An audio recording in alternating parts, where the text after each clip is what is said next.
Ayy, look, yeah, ayy. I'm in the lab like Dexter, brand new batch he tested. I'm with all the extras, don't try and bitch, I'm pressure. I'm the type to step on steppers, I'm the type to step on steppers. I'm the type to step on steppers, I'm the type to step on steppers. We'll go ahead and now move on to the playing game. Now that since we are on the topic on the NBA playing tournament, I do want to go ahead and talk about the NBA standings a little bit. Of course, we had 10 official teams from each conference make the NBA playing tournament. Of course, we'll start with the Eastern Conference, how that shaped up. One being Milwaukee, two Boston, Philly is number 3, 4 Cleveland, 5 New York, 6 Brooklyn, and then we move into the playing tournament where we have the Miami Heat at 7, the Atlanta Hawks at 8. Toronto at 9, and Chicago at 10. So the matchups we have in the Eastern Conference, we have the Miami Heat going up against the Atlanta Hawks, and then we have the Chicago Bulls going up against the Toronto Raptors. We'll go ahead and start off with that Miami Heat game. Atlanta Hawks are on the road in this one, and I believe the Miami Heat are -5.5 favorites in this one.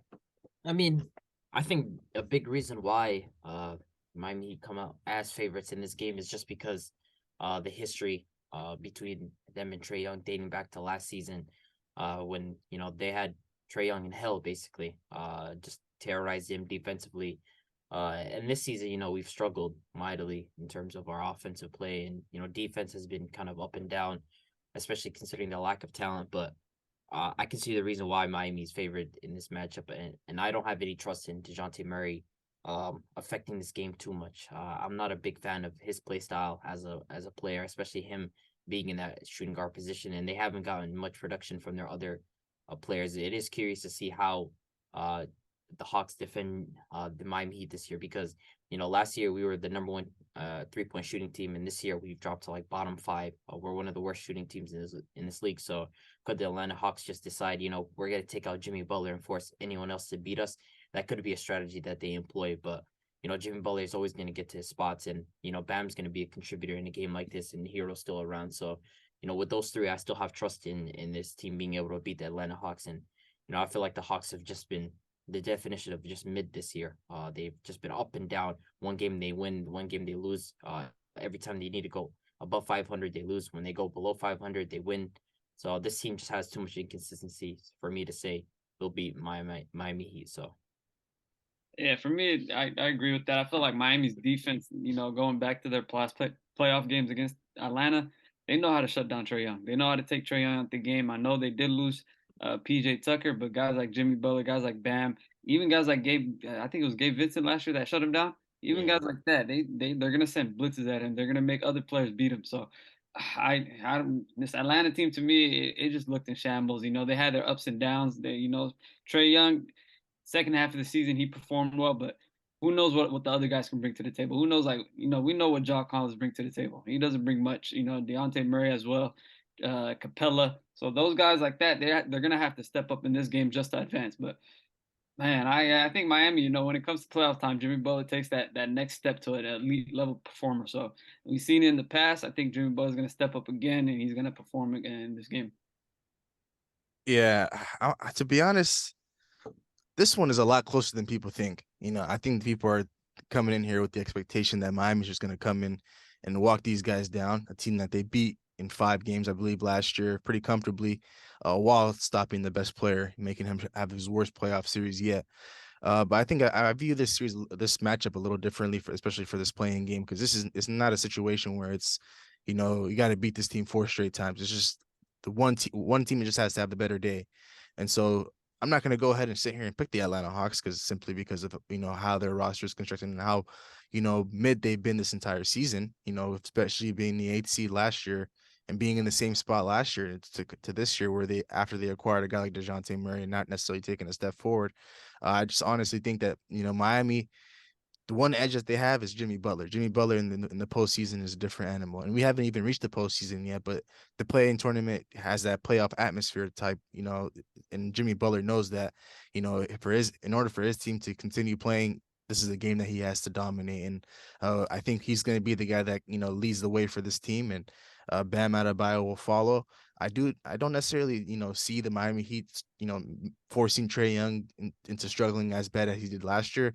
I feel like they were just very very overly aggressive with him last year, and they were able to get away with a lot of stuff. But I think with DeJounte Murray being there as a secondary ball handler, which is something that the Atlanta Hawks lacked last year. I think that'll be a very very big help for the Atlanta Hawks.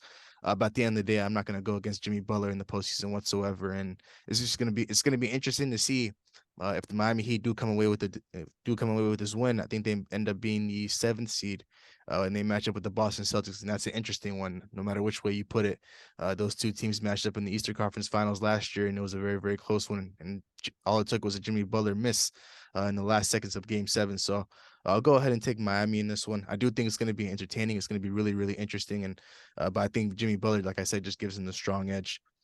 But we'll go ahead and move on to the next Eastern Conference playing game between the 9th and the 10th seed. We have my Chicago Bulls going on the road to play the Toronto Raptors, and the Raptors are favored by -5.5. I think this is closer than a lot of people think. I mean, Chicago, since the trade deadline, have been one of the best defenses in the entire league. Zach LaVine, especially the second half of the season, has been huge in terms of his play. But this Toronto Raptors team, both of these teams struggle from the 3-point line. I mean, they're both bottom 5 as well. It's whole playing, a bunch of these playing teams are just bottom 5 in their 3-point shooting. But the Raptors and the Bulls, they really struggle from shooting from the outside. And I just feel like I lean towards the Raptors just because they have better defensive personnel to handle the stars of Chicago.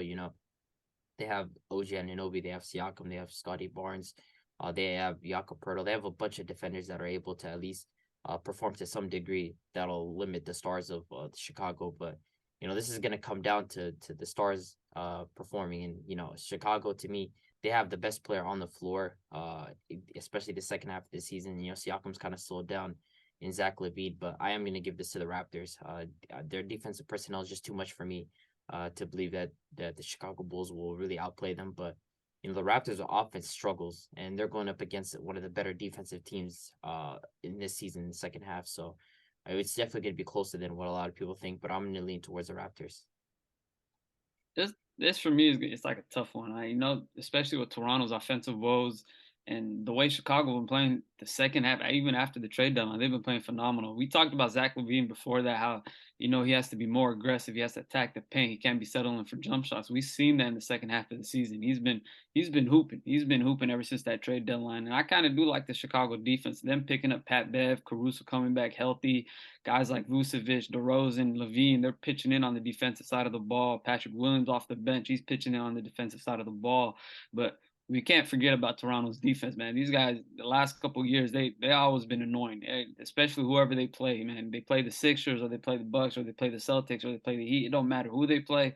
They're always annoying on defense. But for me, I think I'm gonna go with Chicago on this one. I do believe, offensively, I feel like they're gonna be prepared, and defensively, they took that step forward to be at an elite level during the second half of the season. And for me, offense, like I don't trust guys like Fred VanVleet or Gary Trent Jr. or like guys like OG Anunoby to hit big shots down the line, or Scotty Barnes to go get you 20 something points down the line. And, I feel like their only offensive scorer and guy that's been consistent on that team has been Siakam, but anybody else on that offensive side of the ball to me hasn't really been consistent. So, guys, I think DeRozan, when he comes into the playoff time, I feel like we get a big performance from him. Zach LaVine is going to step up, and I feel like Vucevic is going to get his as well. So I got the Bulls winning this one. DeRozan in the postseason, man. Be serious, okay? But I'm gonna go. Come on, man. But honestly, I like this matchup for the Chicago Bulls a lot more than I did with any other team that's in the playing tournament. I feel like Miami Heat, they ended up matching up with the Bulls, that they gave them strong problems, and the Atlanta Hawks as well. But for the Toronto Raptors, it's a little different case. For this specific game, obviously you have DeMar DeRozan going back to Toronto, a place he's very very familiar with. Like Abdi highlighted, LaVine's been playing his best brand of basketball ever since the All-Star break.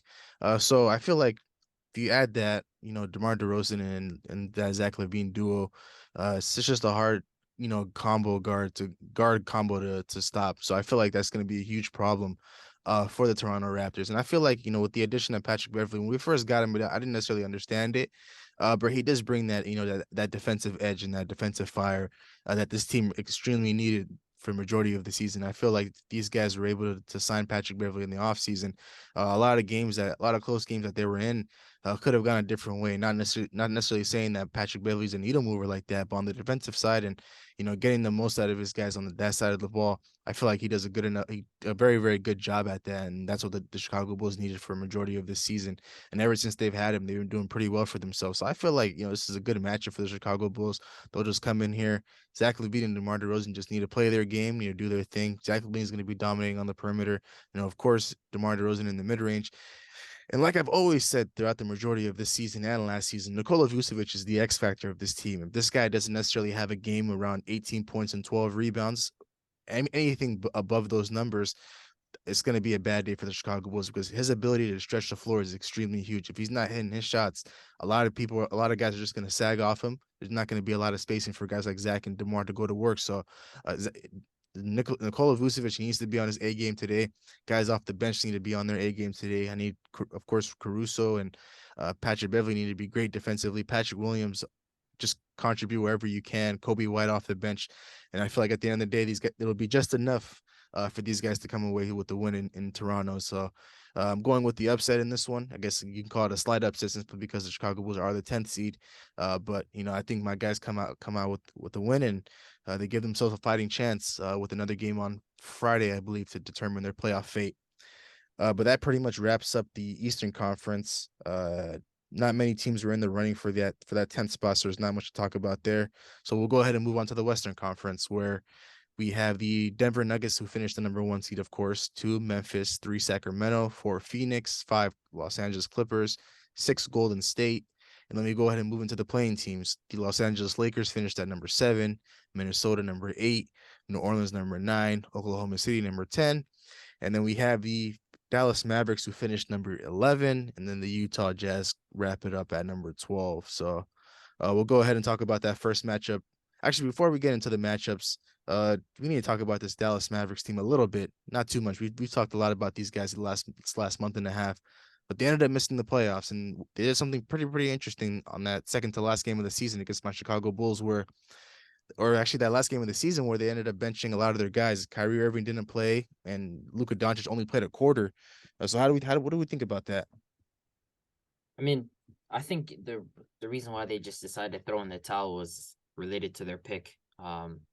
They just decided, like, if we're gonna play this game and we're gonna continue to try to win out this season, what benefit do we derive? Because imagine, we go into the play and we first off we overtake OKC in standings, and then we go into play in and we somehow win that game, and then you play another game and then you lose that one. Well, that right there is a problem. You just wasted your pick for nothing. Or you just get sent home first round. What benefit did you derive from that? You look at this roster, they're 29th in defense since the trade deadline. They're dead last in rebounding. There's a lot of holes in this team as it exists. So I think Mark Cuban and the Dallas Mavericks just realized, we're not going to be able to retool in the offseason if we just decide to continue to try to win games, especially how we've looked the last 3 weeks. Let's just throw in the towel. So, I understand the decision, but to be honest, if they had played this out and, they had decided we're going to just try to go into the playoffs, they just wasted their time essentially. So, I mean, it's better off to just try and get your pick. No, I don't respect that, man. You got one of the best players in the league on your team. You got another guy named Kyrie Irving on your team, and you're fighting for a playing position. And you just say, hey, you know what? I'm just going to bench everybody because, I want to tank. I want to do this. The playing tournament don't mean nothing to me. Competitively, that doesn't sit right with me as a competitor. And to see Luka come out and say, after that in his postseason press conference saying, hey, to me that, I didn't agree with that. I wanted to play the full game. I wish all the starters were playing the full game. It just shows you, him and Mark Cuban they're not sitting at the right table. They're not agreeing on certain stuff. To me, I just felt like Mark Cuban, he gave up on the season, and he realized that towards the end of the season where he was like, I lost a lot of players. I lost a lot of picks. Kyrie might be gone, so why not tank for that, a top 10 pick this year? And he did that. So to me, NBA, I feel like NBA is gonna, hit them with a fine or something. I mean, they're gonna get punished for something. But as a competitor, man, if I'm Luka and I got a chance to make that play and I have a chance to make that playoffs, of course I want to play. Same as Kyrie. If I'm that type of person, I'm that type of star. Of course I want to play. But hey, Mark Cuban owns the team and he made the decision. So to see them do that is kind of sad. If it was any other team, they'll be like, oh, this type of player is not, he's not a star or he's not this type of guy, and it shows a lot. Imagine if it was Tatum in that position or it was LeBron in that position sitting out after playing just 10 minutes of the game. To me, that it's not right. So for Dallas to do this, having a chance to make the play and make the playoffs, I would have take that chance 100% and then just come back next season with whatever I have. It does make sense that hey, we tank this game. We missed the play, we get a top 10 pick. Yeah, we go into the draft with a chance to get a couple young stars like maybe Mbamba or Scoot Henderson if they do get into the top five order. But nah, not right to me.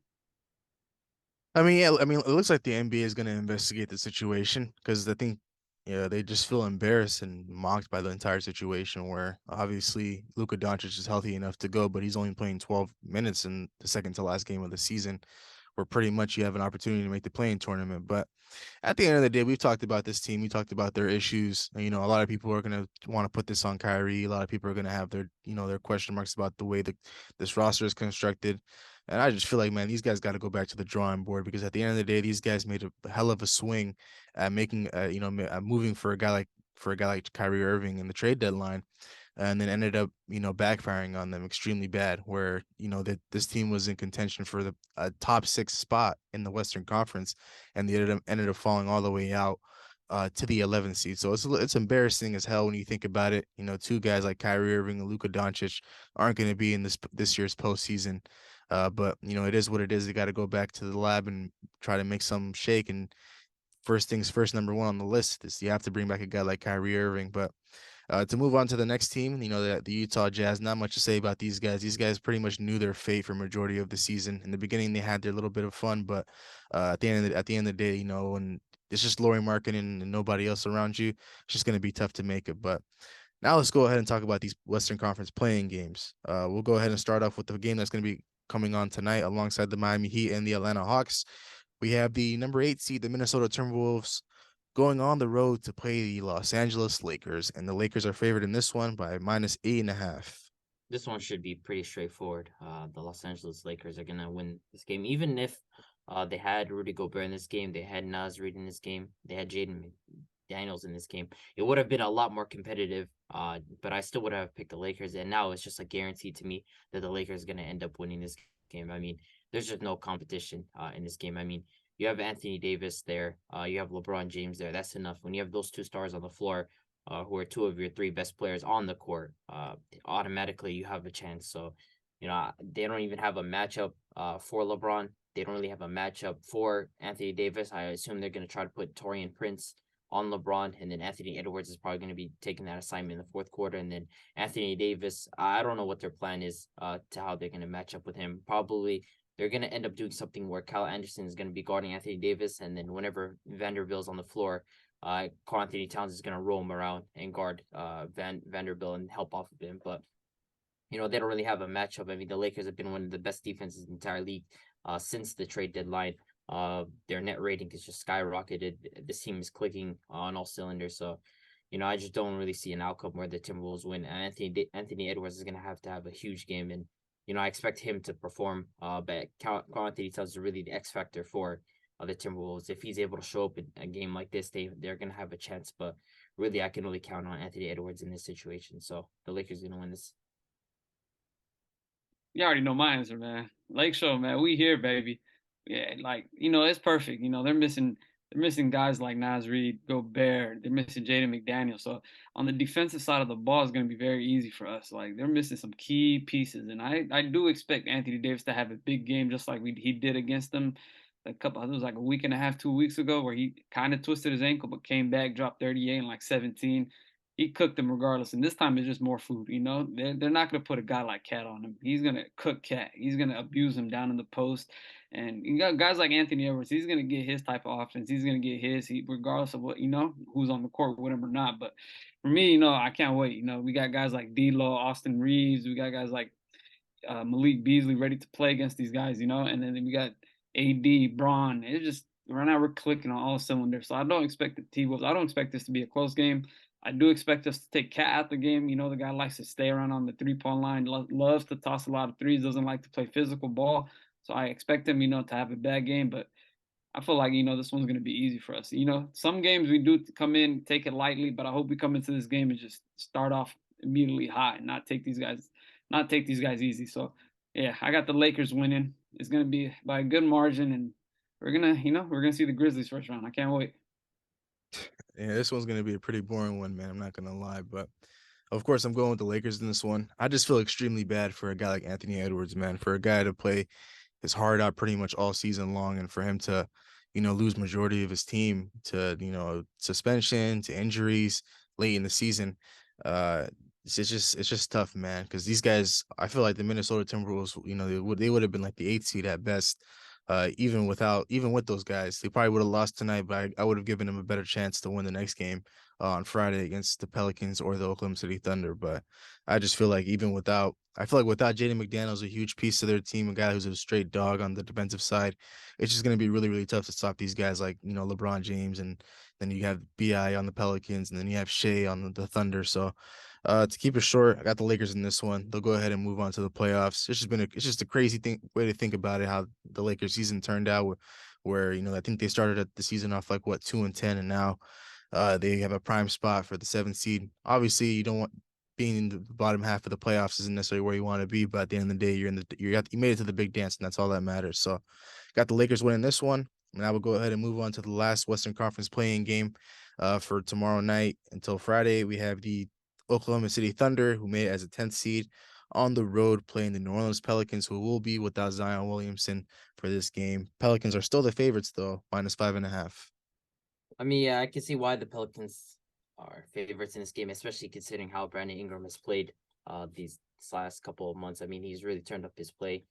It's just been absolutely phenomenal. He's finally just started being a lot more aggressive and asserting himself on to the game. I have Trey Murphy, who's been showing up big. You have CJ still there, and Herb Jones is always going to be an elite defender. So I have to lean towards the Pelicans in this type of matchup because, one, they're probably going to have Herb Jones guarding Shea in this type of matchup. And I still believe Shea is the best player on this court when these two teams are going to be matching up with each other. But, the overall size, I think Jonas Valanciunas is going to have a huge game considering OKC don't really play with a traditional center. He's going to be a huge key for them, especially on the offensive glass and in general rebounding and finishing inside. You have shot creators in CJ McCollum and outside shooters in Trey Murphy. And it's really going to come down to OKC just trying to limit Brandon Ingram and trying to outscore them, because defensively, I don't see how they're going to be able to stop this team, especially OKC's defense has fallen off a cliff these last 3 weeks. From the All-Star break, they were playing really well, and now, they've fallen off. But, it's going to really come down to Shea and Giddey showing up for this team, but I still got the Pelicans winning this matchup just because they have the better scores. They have the better inside players in Jonas Valanciunas and Larry Nance. Just overall size, they have OKC beat in that matchup. So I have the Pelicans winning this game. Yeah, I'm looking at the season series, man. Pelicans did win 3-1, but every one of those games has been extremely close to me. Yeah, it's been 4-3, 3, and then Thunder won by 14 the last game. But I do believe Pelicans, with their size and their defensive, and Brandon Ingram showing up lately, the second half of the season, I feel like Pelicans are going to edge this one out. I feel like it's going to be extremely close, but guys like Herb Jones, guys like Trey Murphy, guys like CJ McCollum and Ingram, they have stepped up since that second half, like the last month and a half, to keep this team afloat and keep him in the position to be in the play. So, Shea's going to get his, but it's up to guys like, Jalen Williams, Josh Giddey to step up and try to support him, try to, show up and play up to par and, hoop. But, we're going to see. So I got the Pelicans edging this one out. I feel like it's going to be another close game between these two teams, like it's all been this whole season. All 4 games been extremely close, but we'll see what happens. Yeah, I agree. I think this game is going to be extremely close. I think this game is probably going to be the most entertaining out of the first 4 games that we're going to be watching today and tomorrow. Simply because I think with Zion Williamson, of course, I think this series would be a lot different. But without him, I think the Oklahoma City Thunder do have a fighter's chance at beating the Pelicans. I feel like if they're able to take out Brandon Ingram out of this game extremely early and try to force CJ McCollum to beat you, I think that gives them the best shot. But at the end of the day, I'm gonna go with the Pelicans in this one. But regardless of the situation, I think the Oklahoma City Thunder have nothing to hold their head down over. I feel like this season was supposed to be a lost season for them, pretty much tanking with all that draft capital that they have, but they were able to prove a lot of people wrong. And Shea, he took that next step as a superstar, a star in this league, up and coming star, averaging 31 points, of course, and leading this team into the play-in tournament. And a lot of people didn't necessarily have this team being a play-in team to start off the year. So I do see them losing this game.